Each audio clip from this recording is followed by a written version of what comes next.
今天在市场买了1斤牛角筋，卖的老板跟我说他已经用高压锅压过一次了，让我简单焖一下就好。我们来把它切成小块。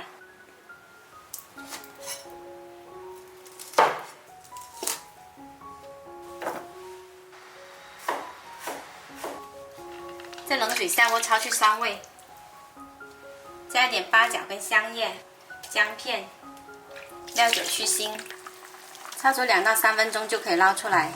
把这香料先捞走。今天我们用的料汁也比较简单，2大勺猪口酱，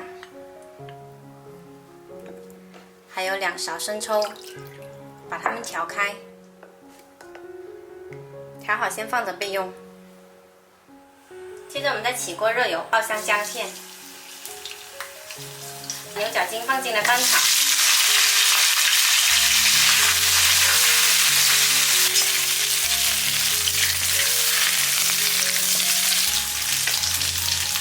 炒香了，在边缘淋入少许料酒，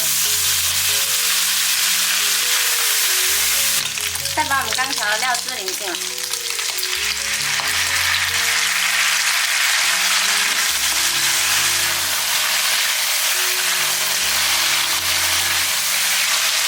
加入开水调大火煮开，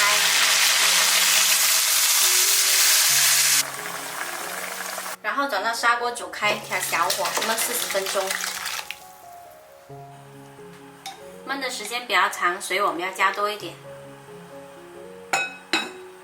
再来准备半斤剥去壳的板栗，简单洗一下。时间到，我们来看一下牛角筋焖的情况。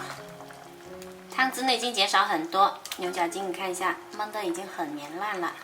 改大火，把板栗放进来继续焖。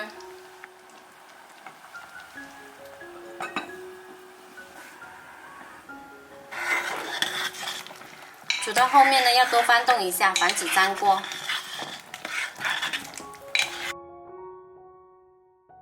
好了，板栗焖熟，汤汁收浓稠就可以了，不需要把汤汁收干。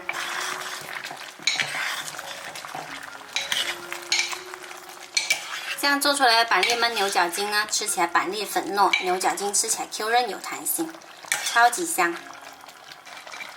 汤汁浓稠，拌饭超级好吃。喜欢的朋友可以收藏起来试一下。我是小坏，喜欢我的视频记得关注我哦。